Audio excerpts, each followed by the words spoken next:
News కి స్వాగతం. ముందుగా ముఖ్యాంశాలు. వరద బాధితులకి పరిహారం పంపిణీపై ముఖ్యమంత్రి చంద్రబాబు నాయుడు సమీక్ష. బాధిత కుటుంబాలందరికీ 4వ తేదీలోగా సాయం అందాలని ఆదేశం. సాంకేతిక సమస్యలు పరిష్కరించి మిగిలిన 3% మంది బాధితులకి పరిహారం ఇవ్వాలన్న సీఎం.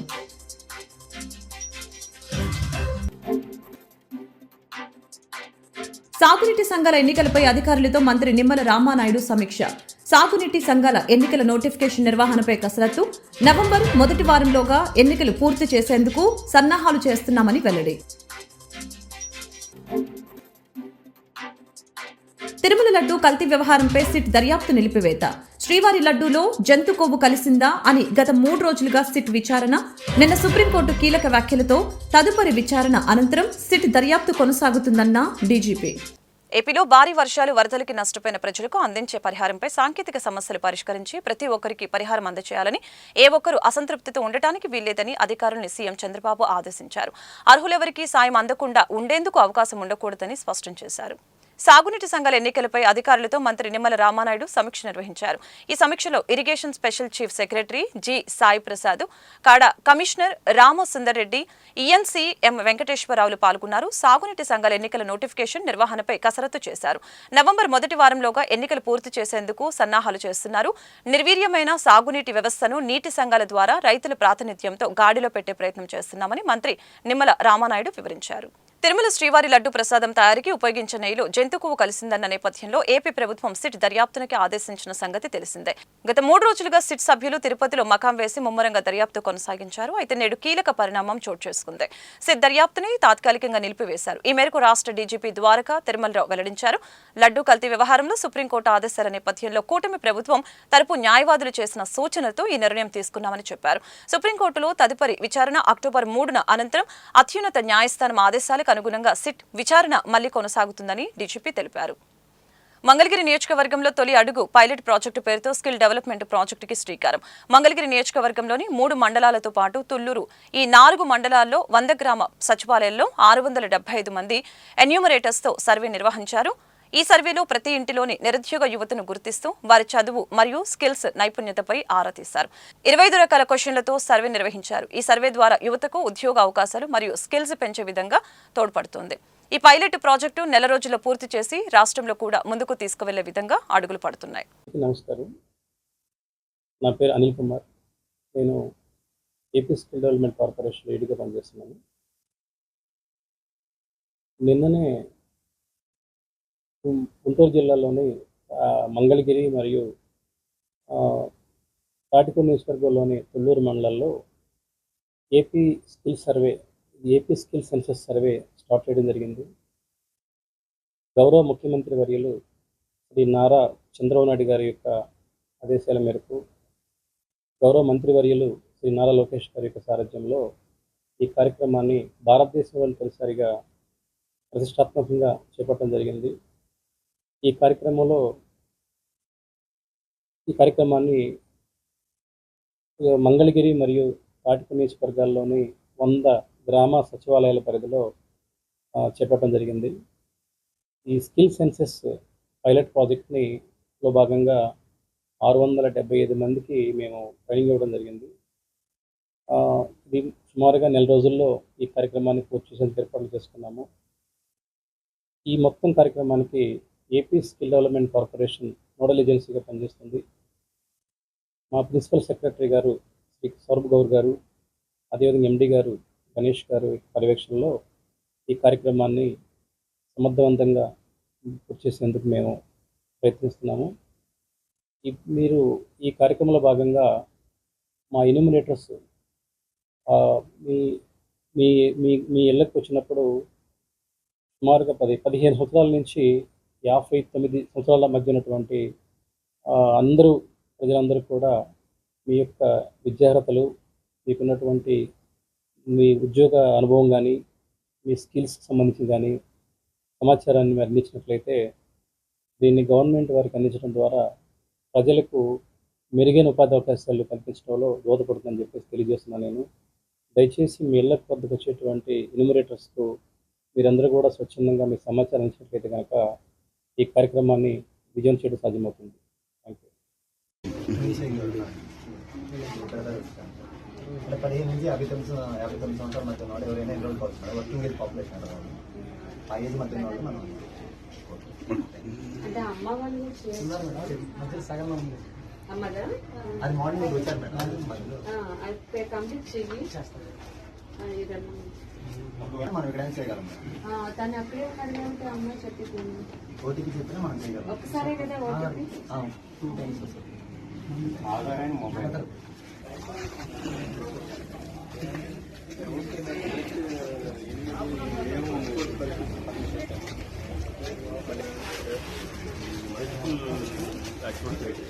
బాబు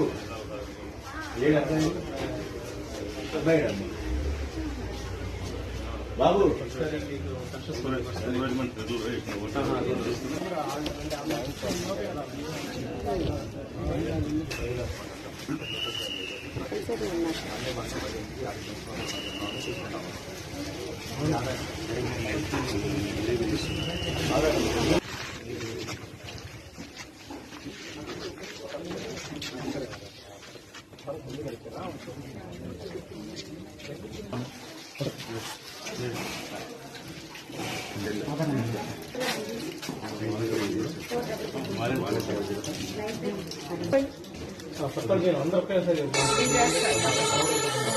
ఒకటి వాళ్ళు చేయొచ్చు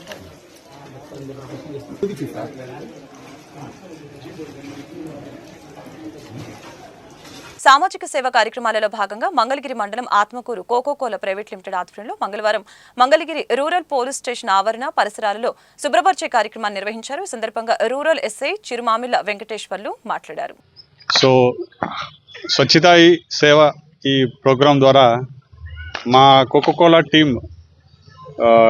ఒక 10 మంది నుంచి 15 మంది దాకా వచ్చి చుట్టుపక్కల పోలీస్ స్టేషన్ పరిధిలోని ఈ పిచ్చి మొక్కలు కానీ వీటన్నిటిని కూడా శుభ్రం చేసే కార్యక్రమాన్ని చేపట్టడం జరిగిందండి. సో ఇదంతా కూడా పోయిన వారం మాకు ఈ ఎస్ఐ గారు మా ప్లాంట్కి వచ్చి ఈ రిక్వెస్ట్ చేయడం జరిగింది. ఎందుకంటే సార్ చెప్పారు, ఇప్పుడు ఎవరైనా బాధితులు పోలీస్ స్టేషన్కి వస్తే అది స్టేషన్లా ఉండకూడదు, ఫ్రెండ్లీ ఎన్విరాన్మెంట్ అనేది ఉండాలని చెప్పేసి, అంటే వచ్చినప్పుడు కొద్దిగా ఆహ్లాదకరంగా ఉండాలి, చెత్త చెదారం అంతా పేరుకొని ఉండకూడదనే ఉద్దేశంతో మమ్మల్ని రిక్వెస్ట్ చేయడం జరిగిందండి. ఇందులో భాగంగా మా టీం అంతా వచ్చి ఈరోజు పోలీస్ స్టేషన్ ముందు భాగంలో ఉన్న పిచ్చి మొక్కలన్నీ పీకేసేసి ఈ స్వచ్ఛతా ఈ ప్రోగ్రాం ద్వారా మేము ఇన్వాల్వ్ అవ్వడం జరిగిందండి.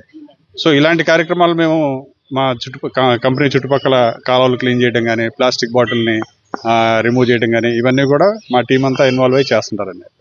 సో మాకు ఈ అవకాశాన్ని కల్పించినందుకు గుంటూరు జిల్లా పోలీస్ ఎస్పీ గారికి కానివ్వండి, లోకల్ ఎస్ఐ కానీ, సిఐ గారు కానీ మాతో కూడా సహకరించి మమ్మల్ని ఇన్వాల్వ్ చేసినందుకు మేము కోకోకోలా కంపెనీ తరఫున కృతజ్ఞతలు తెలియజేస్తుంటాం. Thank you.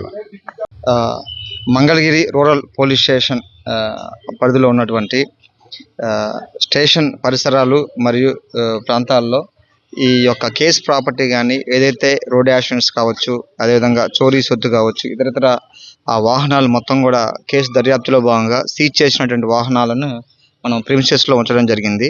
అదేవిధంగా స్టేషన్ పరిసరాలు కానీ, చుట్టుపక్కల ఇన్సైడ్ కానీ, అవుట్ సైడ్ కానీ మొత్తం కూడా ఈ పిచ్చి మొక్కలు మరియు ముళ్ళ పొదలతో బుషెస్ తోటి అస్తవ్యస్తంగా ఉన్న పరిస్థితుల్లో లోకల్ సోషల్ రెస్పాన్సిబిలిటీలో భాగంగా మన పరిధిలో ఉన్నటువంటి పెద్దవడ్లపూడిలో ఉన్న కోకోకోలా ఫ్యాక్టరీని సందర్శించి యాజమాన్యానికి కావడం జరిగింది.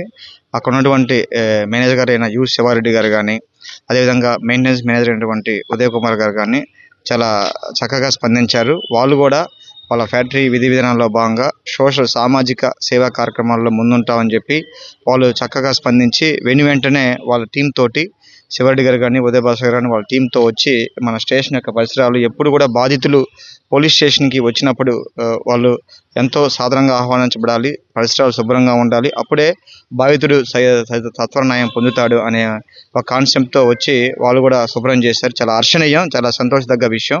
వాళ్ళందరికీ వాళ్ళుగా వచ్చి సోషల్ రెస్పాన్సిబిలిటీలో భాగంగా ఇది మన కార్యాలయం, మన ఆఫీసు, ప్రజలు మనం అనే భావంతో వచ్చి చక్కగా క్లీన్ చేశారు. ఇదే విధంగా మన ఉన్నటువంటి మన ఏరియాలో ఏదైతే ఉన్నాయో మిగతా ఫ్యాక్టరీస్ కావచ్చు, అదేవిధంగా కంపెనీస్ కావచ్చు, వాళ్ళు కూడా సోషల్ రెస్పాన్సిబిలిటీ ఫండ్స్ ఏదైతే ఉందో దానికి సంబంధించి ప్రజలకు మేలు చేసే విధంగా వాళ్ళ చర్యలు ఉండాలని చెప్పి, మరీ ముఖ్యంగా సీసీ కెమెరాల ఏర్పాటు కానీ, లేదంటే బాధితుల పట్ల సత్వర న్యాయం కోసం కానీ, లేదు పేదల బడుగు బలహీన వర్గ వాళ్ళకి వారంతట వారుగా వాళ్ళ చేతనైన సహాయం చేసి సమాజ అభివృద్ధికి దోహదపడాలని మనస్ఫూర్తిగా కోరుకుంటున్నాను. మరియు మా ఉన్నతాధికారులైన ఎస్పీ సార్ కానీ, మా పై పోలీస్ అధికారులు కానీ మాకు ఆదేశించిన ప్రకారం బాధితులు స్టేషన్కి వచ్చేసి ప్రశాంత వాతావరణం తిరిగి వెళ్ళాలి, మరియు స్టేషన్ పరిసరాలు శుభ్రంగా ఉంచుకోవాలని ఆదేశించారు. ఆ ఆదేశాల్లో భాగంగా ఈరోజు మీ యొక్క కార్యక్రమాలు ఏర్పాటు చేయడం. రోడ్డు వైండింగ్ పేరుతో నగరంలోని కన్యకా పరమేశ్వరి దేవాలయం సమీపంలో గత 40 ఏళ్లుగా ఉన్న రాజీవ్ గాంధీ విగ్రహాన్ని నగరపాలక సంస్థ అధికారులు తొలగించడం దుర్మార్గమని కాంగ్రెస్ పార్టీ విద్యార్థి విభాగం ఎన్ఎస్యుఐ జిల్లా అధ్యక్షులు షేక్ కరీం ఆగ్రహం వ్యక్తం చేశారు. మంగళవారం నగరంలోని కన్యకా పరమేశ్వరి దేవాలయ సమీపంలోని తొలగించిన రాజీవ్ గాంధీ విగ్రహం వద్ద నిరసన వ్యక్తం చేశారు. ఈ సందర్భంగా షేక్ కరీం మీడియాతో మాట్లాడుతూ ఇలాంటి ముందస్తు సమాచారం లేకుండా రాజీవ్ గాంధీ విగ్రహాన్ని తొలగించడం దుర్మార్గమని తెలియజేశారు. కార్యక్రమంలో పెద్ద సంఖ్యలో ఎన్ఎస్యుఐ నేతలు, విద్యార్థులు పాల్గొన్నారు.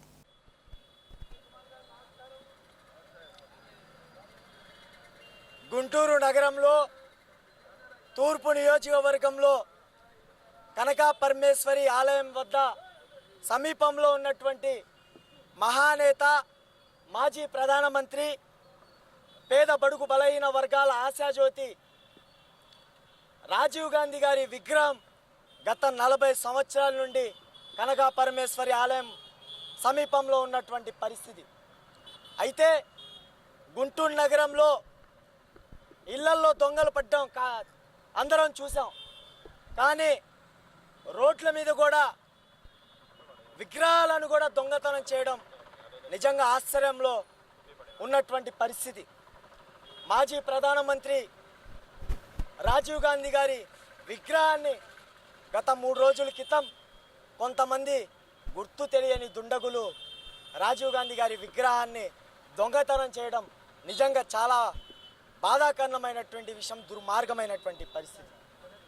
నేను సూటిగా అడుగుతా ఉన్నాను, కమిషనర్ గారు, మీకు ఈ గుంటూరు నగరం నుంచి గతంలో అనేకమైనటువంటి శాఖల్లో మీరు పనిచేసినటువంటి అనుభవం ఉన్నటువంటి కమిషనరు, ఇప్పుడు గుంటూరు నగరపాలక సంస్థ కమిషనర్గా వచ్చారు.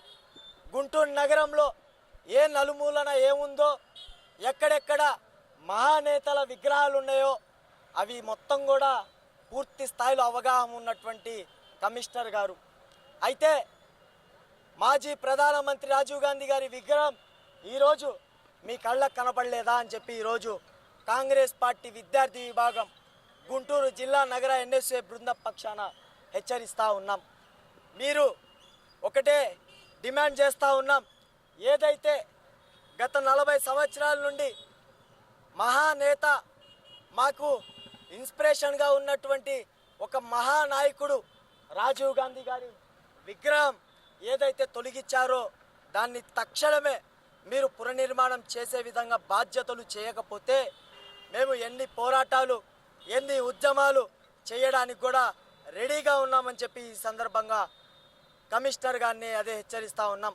పోలీస్ వారిని కూడా రెండు చేతులు జోడించి ఒకటే తెలియజేసుకుంటా ఉన్నాం, మహానేత, మాజీ ప్రధానమంత్రి, ఎంతో పేద బడుగు బలహీన ప్రజలకు మంచి చేసిన వ్యక్తి, అదేవిధంగా ఈ దేశ ప్రజల కోసం ప్రాణాలను కోల్పోయినటువంటి మహానేత రాజీవ్ గాంధీ గారి, మాజీ ప్రధాని రాజీవ్ గాంధీ గారి విగ్రహాన్ని దొంగతనం చేశారు.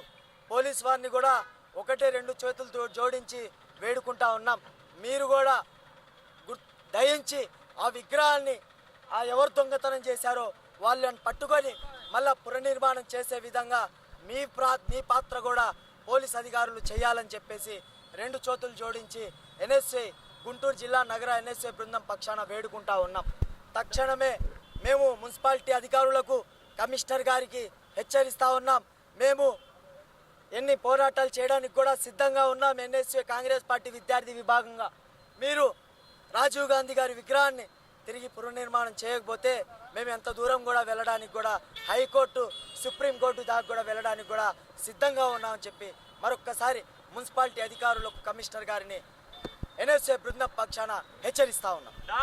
ఎన్నికల ముందు విశాఖ ఉక్కు పరిశ్రమను ప్రైవేటీకరణ కాకుండా ప్రభుత్వమే నడిపే విధంగా కృషి చేస్తామని హామీ ఇచ్చిన జనసేన పార్టీ అధినేత రాష్ట్ర డిప్యూటీ సీఎం పవన్ కళ్యాణ్ ఇచ్చిన మాట నిలబెట్టుకోవాలని ఏఐఎస్ఎఫ్ జిల్లా కార్యదర్శి బందెల నాజర్జీ డిమాండ్ చేశారు. విశాఖ ఉక్కు కర్మాగారాన్ని ప్రైవేటీకరణ చేయకుండా ప్రభుత్వమే నడపాలని డిమాండ్ చేస్తూ మంగళవారం మధ్యాహ్నం నగరంలోని జిల్లా కలెక్టర్ కార్యాలయం ఎదుట నిరసన దీక్ష చేపట్టడం జరిగింది. ఈ నిరసన దీక్షలు నేడు, రేపు, ఎల్లుండి 3 రోజుల పాటు జరగనున్నాయి. మొదటి రోజు ఏఐఎస్ఎఫ్, ఏఐవైఎఫ్, ఎస్ఎఫ్ఐ, పీడీఎస్యు విద్యార్థి సంఘ నాయకులు నిరసన దీక్షలో పాల్గొంటారు. ఈ సందర్భంగా మీడియాతో బందెల నాజర్జీ మాట్లాడారు. విశాఖ ఉక్కు పరిశ్రమను ప్రైవేటీకరణ చేస్తే సీఎం చంద్రబాబును, డిప్యూటీ సీఎం పవన్ కళ్యాణ్ ని ఆంధ్ర రాష్ట్ర ప్రజలు క్షమించరని హెచ్చరించారు. 32 మంది ప్రాణత్యాగం చేసి విశాఖ ఉక్కు కర్మాగారాన్ని ఏర్పాటు చేసుకోవడం జరిగిందని తెలియజేశారు. కార్యక్రమంలో విద్యార్థి సంఘ నాయకులు, విద్యార్థులు పెద్ద సంఖ్యలో పాల్గొన్నారు. లక్షలాది మంది విద్యార్థుల పోరాటంతో, 32 మంది విద్యార్థుల బలిదానంతో, 64 మంది లెఫ్ట్ పార్టీ ఎమ్మెల్యేలు రాజీనామాలతో ఎంపీలు ఏర్పడినటువంటి ఈ విశాఖ ఉక్కు పరిశ్రమని ఈ కేంద్ర ప్రభుత్వం బీజేపీ అధికారంలోకి వచ్చినప్పటి నుంచి తగనమ్ముతూ ఉంది. ప్రభుత్వాలు మారుతూ ఉన్నాయి. విద్యార్థి సంఘాలు, కార్మిక సంఘాలు రోడ్ల మీదకి వచ్చి అయ్యా విశాఖ ఉక్కు పరిశ్రమ కాపాడని చెప్పాం. కానీ ఇదే టీడీపీ ప్రభుత్వం ఏదైతే గతంలో అధికారంలో వైసీపీ ఉన్నప్పుడు ఇదే ఎంపీలు గుడ్డి మీద ఏకలు పీకుతున్నారా పార్లమెంట్లో అని చెప్పని అన్న టీడీపీ ప్రశ్న జరిగింది. ఈరోజు ఏఐఎస్ఎఫ్గా ఇతర వామపక్ష విద్యార్థి సంఘాలు అడుగుతూ ఉన్నాం, మీరు ఇంతమంది గెలిచారు ఎంపీలు, కూటమి ప్రభుత్వంలో ఉన్నారు, మీరు గుడ్డి మీద ఏకలు పీకుతున్నారా పార్లమెంట్లో అని చెప్పని మేము ఏఐఎస్ఎఫ్ ప్రశ్నిస్తూ ఉన్నాం. ఏం పార్లమెంట్లో మీ నోర్లు మోగపోయినాయి అని చెప్పని ఆల్ ఇండియా స్టూడెంట్ ఫెడరేషన్ అడుగుతూ ఉన్నాం. గత కొన్ని సంవత్సరాలు చెప్తా ఉన్నాం, అయ్యా విశాఖ ఉక్కు పరిశ్రమలు అమ్మేస్తే లక్షలాది మంది ప్రత్యక్షంగా పరోక్షంగా దాని మీద జీవిస్తూ ఉన్నారు, అది అమ్మద్దని చెప్పని.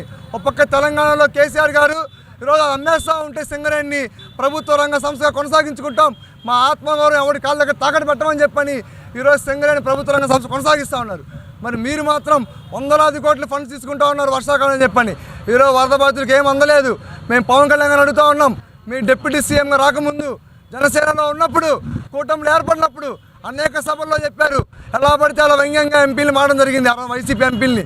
మేము ఈరోజు అడుగుతూ ఉన్నాం, మీరు కూటమి ప్రభుత్వం ఏర్పడటానికి ఏమన్నా విశాఖ ఉక్కు పరిశ్రమ అమ్మేస్తాం, మీ కాళ్ళ దగ్గర పెడతామని చెప్పని ముందుగానే అగ్రిమెంట్ చేస్తున్నారని చెప్పని ఈరోజు ఏఐఎస్ఎఫ్గా మేము ప్రశ్నిస్తూ ఉన్నాం. అలాంటి పవన్ కళ్యాణ్ గారు చెప్పడం జరిగింది, తెలంగాణ విడిపోతేనే నాకు అసలు ఆకలి లేదు, నేను అన్నం తినలేదని చెప్పని. మరి సొంత రాష్ట్రంలో మీరు ఎమ్మెల్యే గెలిచేటువంటి అదే ప్రాంతాల్లో ఈరోజు విశాఖ ఉక్కు పరిశ్రమ అమ్మేస్తూ ఉంటే మీరు ఎట్లా తిరుగుతూ ఉన్నారు? కేవలం లడ్డూ పేరు చెప్పుకొని రాజకీయాలు చేస్తూ దీక్షలు చేస్తూ ఉన్నాం, మాలలు వేసుకుంటామని చెప్పని జనసేన నాయకులు ప్రతి ఒక్కరు మాలలు వేసుకోమని చెప్పని పిలుపునిచ్చారు. మరి విశాఖ ఉక్కు పరిశ్రమ అమ్మేస్తుంటే మీరు ఎందుకు కనీసం జనసేన నాయకులకి, కూటమి నాయకులకి మన రోడ్ల మీదకి రావాలి, ఢిల్లీకి వెళ్ళాలి, నేను ప్రధానంగా ప్రశ్నిస్తా అని చెప్పని వచ్చాను. కాబట్టి గత ప్రభుత్వం ప్రశ్నించలేదు, నేను ప్రశ్నిస్తా అని చెప్పి అధికారంలోకి వచ్చేటువంటి ఈ so called deputy CM Pawan Kalyan గారిని మేము విద్యార్థి సంఘాలు అడుగుతూ ఉన్నాం, అయ్యా మీరు ఈ మత రాజకీయాలు పక్కన పెట్టి ఈ రాష్ట్రంలో ప్రధానంగా తెలుగు ఆత్మగౌరవమైనటువంటి విశాఖ ఉక్కు పరిశ్రమని ప్రభుత్వ రంగ సంస్థగానే కొనసాగించే విధంగా పైన కూటమి ప్రభుత్వంతో మాట్లాడతారా, లేదా ఇంకేం లాబింగ్ చేస్తారా? ఇవన్నీ విద్యార్థి సంఘాలకు అనవసరం. మీరు ఖచ్చితంగా విశాఖ ఉక్కు పరిశ్రమను పోరాడి ఖచ్చితంగా ప్రభుత్వ రంగ సంస్థ కొనసాగించేంత వరకు ఈ కూటమి ప్రభుత్వం పైన విద్యార్థులు పోవడం ఆగదని చెప్పని హెచ్చరిక జారీ చేస్తూ ఉన్నాం. ఈరోజు విశాఖ ఉక్కు పరిశ్రమని కాపాడుతామని చెప్పి రాష్ట్ర ప్రభుత్వం అధికారంలోకి వచ్చింది. కానీ ఈరోజు 5,000 మంది కాంట్రాక్ట్ ఉద్యోగుల్ని తీసేసేటువంటి పరిస్థితి ఉంది. అదేవిధంగా 2,000 మంది పర్మనెంట్ ఉద్యోగుల్ని ఇతర ప్రాంతాలకి ట్రాన్స్ఫర్ పేరుతోటి పంపిస్తున్నారు. ఈరోజు ఎస్ఎఫ్ఐగా ఇతర వామపక్ష విద్యార్థి సంఘాలుగా అడుగుతున్నాం, కాపాడే వాళ్ళు అయితే ఎందుకు ఇలా చేస్తున్నారు? కాపాడే ఉద్దేశం ఉంటే ఎందుకు కొన్ని ఉన్నటువంటి బ్లాకుల్ని మూసేశారు, ఉద్యోగుల్ని ఎందుకు పంపించేస్తున్నారు? ఇది మీరు చాలా తప్పు చేస్తున్నారు. అధికారంలోకి వచ్చే ముందు మీరు చెప్పినటువంటి మాటలేంటి, అధికారంలోకి వచ్చిన తర్వాత మీరు మాట్లాడే మాటలేంటి అని చెప్పి మేము ఎస్ఎఫ్ఐగా ఇతర వామపక్ష సంఘాలుగా ప్రశ్నిస్తున్నాం. మొన్న ప్రెస్ మీట్లో చంద్రబాబు నాయుడు గారు కొన్ని త్యాగాలు చేయాలి, లాభాలు రాకపోతే మనం ఏం చేస్తాం, ఎంతవరకు కాపాడుతామని అడుగుతున్నారు. ఇదే గొంతు ప్రతిపక్షంలో ఉన్నప్పుడు ఎందుకు రాలేదు? ఆ ఓట్లు అడిగేటప్పుడు మేము విశాఖ ఉక్కు పరిశ్రమకి కట్టుబడి ఉండమని ఎందుకు మాట్లాడలేదు? ఈరోజు మీరు అధికారంలోకి వచ్చిన తర్వాత మాట మారుతాం చాలా అన్యాయం. విశాఖ ఉక్కు పరిశ్రమ తెలుగువాడి ఆత్మగౌరవం, మీరు పార్టీ పెట్టిన ఉద్దేశం, తెలుగుదేశం పార్టీ పెట్టిన ఉద్దేశం తెలుగువాడి ఆత్మగౌరవాన్ని ఢిల్లీలో తాకట్టు పెట్టకూడదు అని చెప్పి ఎన్టీఆర్ గారు పెట్టారు. అలాంటిది ఈరోజు తెలుగువారి ఆత్మగౌరవంగా ఉన్నటువంటి విశాఖ ఉక్కు పరిశ్రమని మీరు ఎలా అమ్మేస్తారని చెప్పి మేము ప్రశ్నిస్తున్నాం. తక్షణమే మన రాష్ట్ర ప్రభుత్వం ఢిల్లీ కేంద్ర ప్రభుత్వం మీద ఒత్తిడి తీసుకురావాలి, విశాఖ ఉక్కు పరిశ్రమ ప్రైవేటీకరణ ఆపాలని చెప్పి, లేకపోతే పెద్ద ఎత్తున ఆందోళనకు దిగుతామని చెప్పి హెచ్చరిస్తున్నాం.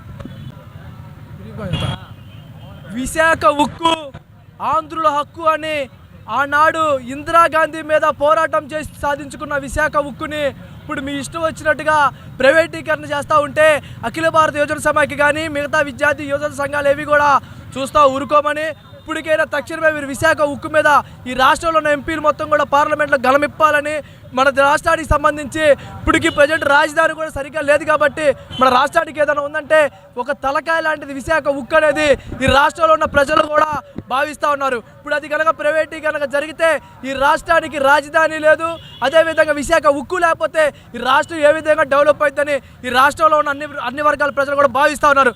దాన్ని దృష్టిలో పెట్టుకొని ఈ రాష్ట్రంలో ఉన్న 25 మంది ఎంపీలు కూడా ఈ పార్లమెంట్లో వైజాగ్ స్టీల్ ప్లాంట్ గురించి మాట్లాడి దీన్ని ప్రైవేటీకరణ కాకుండా చూడాలని అఖిల భారత యువజన సమాఖ్య ఏవైపుగా మేము డిమాండ్ చేస్తాం.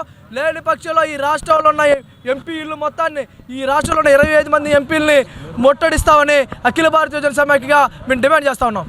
తిరుమల ప్రసాదం లడ్డు తయారీలో కల్తీ నెయ్యి వాడి వైసీపీ పాలనలో స్వామివారికి జరిగిన అపచారాన్ని మన్నించాలని కోరుతూ డిప్యూటీ సీఎం పవన్ కళ్యాణ్ ప్రాయశ్చిత దీక్ష చేపట్టిన సంగతి తెలిసిందే. దీనికి సంఘీభావంగా జన సైనికులు, వీర మహిళలు గుంటూరు కొత్తపేట ఆంజనేయ స్వామి దేవాలయంలో మంగళవారం శాస్త్రోక్తంగా పూజలు నిర్వహించారు. ఈ కార్యక్రమంలో గుంటూరు తూర్పు ఎమ్మెల్యే మహమ్మద్ నజీర్ అహ్మద్, జనసేన పార్టీ రాష్ట్ర ప్రధాన కార్యదర్శి బోనపోయిన శ్రీనివాస్ యాదవ్, జిల్లా అధ్యక్షులు గాది వెంకటేశ్వరరావు పాల్గొన్నారు. ఈ సందర్భంగా ఎమ్మెల్యే నజీర్ అహ్మద్ మాట్లాడారు. తిరుమల తిరుపతి దేవస్థానం పవిత్రతను ఎన్డీఏ కూటమి ప్రభుత్వం కాపాడుతుందని చెప్పారు. నెయ్యి కల్తీ నిందితుల్ని రాష్ట్ర ప్రభుత్వం కఠినంగా శిక్షిస్తుందని అన్నారు.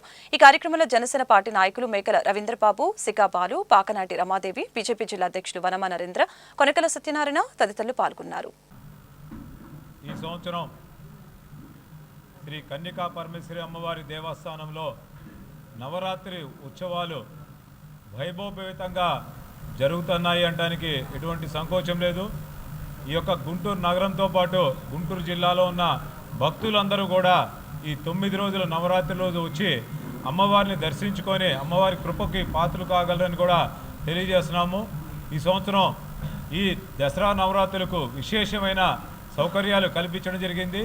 భక్తులు సౌకర్యమే పరమావధిగా గుంటూరు తూర్పు నియోజకవర్గం శాసనసభ్యులు నజీర్ గారి ప్రత్యేక పర్యవేక్షణలో దాదాపు వారంలో 2 సార్లు ఈ దేవాలయాన్ని సందర్శించి ఎటువంటి అసౌకర్యం కలగకుండా భక్తులకి తగిన ఏర్పాట్లు చేస్తున్నారు.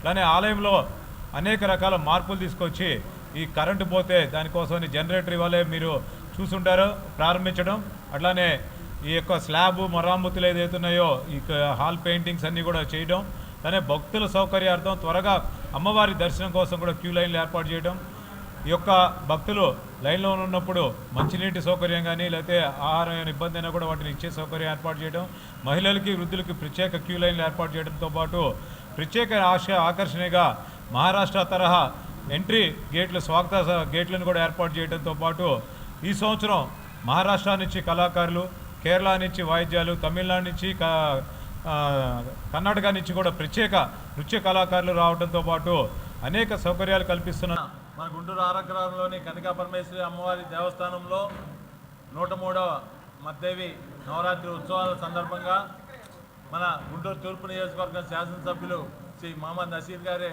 ఆధ్వర్యంలో వారు ఒక ఉత్సవ కమిటీని ఏర్పాటు చేయడం జరిగింది. ఆ ఉత్సవ కమిటీ కూడా వారు కొన్ని సూచనలు చేశారు. ప్రతి సంవత్సరం నవరాత్రి ఉత్సవాలు జరుగుతూ ఉంటాయి, అట్లా కాకుండా మీ ఉత్సవ కమిటీ ఈ ఉత్సవాలు చేసేటప్పుడు గుడికి శాశ్వతంగా గుర్తుండిపోయే రకంగా కార్యక్రమాలు చేపట్టమని చెప్పారు. దానిలో భాగంగా మనం గుడికి ఒక జనరేటర్ కొనుగోలు చేశాము. అట్లాగే గుడికి సంబంధించి రిపేర్లు కూడా కొన్ని మౌలిక వస్తువులు కూడా కల్పించాము. సుమారు 15 లక్షల రూపాయల వరకు మౌలిక వస్తువులు కల్పించాము. అట్లాగే ఉత్సవాలు కూడా వారి సూచనల ప్రకారం గతంలో కంటే ఘనంగా వైభవంగా జరగాలని చెప్పి వారి అభిప్రాయం ప్రకారం మేము దానికి తగ్గట్టుగా ఏర్పాట్లు చేస్తున్నాము. 3వ తారీఖు నుంచి కూడా ఉత్సవాలు ప్రారంభమవుతాయి. ఆ ఉత్సవాల్లో కూడా మనకి అతిథులుగా నజీర్ గారు ఆహ్వానం మేరకు గౌరవ ముఖ్యమంత్రులు చంద్రబాబు నాయుడు గారిని, లోకేష్ గారిని, పవన్ కళ్యాణ్ గారిని, పురంధరేశ్వరి గారిని, అట్లాగే దేవాదాయ శాఖ మంత్రి రామనారాయణ రెడ్డి గారిని, వారిని కూడా ఆహ్వానిస్తున్నాము. వారు కూడా మన దేవస్థానానికి వచ్చి అమ్మవారిని దర్శించుకొని ఆశీస్సులు పొందే అవకాశం ఉంది. అట్లాగే ఉత్సవాలు రాష్ట్రంలోనే అతి పురాతనమైనటువంటి 103 సంవత్సరాల చరిత్ర కలిగినటువంటి శ్రీ వాసవి కన్యక పరమేశ్వరి దేవాలయానికి సంబంధించినటువంటి దేవీ నవరాత్రుల ఉత్సవాల కోసం ఒక నూతన కమిటీని ఏర్పాటు చేసి గతంలో ఎప్పుడు జరగనటువంటి విధంగా ఎంతో ప్రతిష్టాత్మకంగా ఈ కార్యక్రమాన్ని తీసుకోవాలని చెప్పి నూతన కార్యవర్గం అనేక రకాలుగా కార్యక్రమాలను తీసుకొని ముందుకు సాగుతున్నటువంటి పరిస్థితులు. ముఖ్యంగా రాష్ట్ర ప్రభుత్వం గతంలో ఎప్పుడు లేనటువంటి విధంగా దేవీ నవరాత్రులకు సంబంధించినటువంటి ఉత్సవాలకు ఆత్మార్పణ దినోత్సవంగా ఎంతో వైభవంగా ఈ కార్యక్రమాలు జరపాలని చెప్పి రాష్ట్రంలో ఉన్నటువంటి అమ్మవారి దేవస్థానాలన్నింటినీ కూడా ఒక ప్రభుత్వ కార్యక్రమంగా దీన్ని తీసుకోవాలని చెప్పి సూచించినటువంటి పరిస్థితులు. అందులో భాగంగా గుంటూరు నగరంలో పురాతనమైనటువంటి ప్రతిష్టాత్మకమైనటువంటి శ్రీ వాసవి కన్యకా పరమేశ్వరి దేవస్థానానికి సంబంధించినటువంటి ఉత్సవాలను. వార్తలు ముగించే ముందు ముఖ్యాంశాలు మరొకసారి. వరద బాధితులకి పరిహారం పంపిణీపై ముఖ్యమంత్రి చంద్రబాబు నాయుడు సమీక్ష. బాధిత కుటుంబాలందరికీ 4వ తేదీలోగా సాయం అందాలని ఆదేశం. సాంకేతిక సమస్యలు పరిష్కరించి మిగిలిన 3% మంది బాధితులకి పరిహారం ఇవ్వాలన్న సీఎం.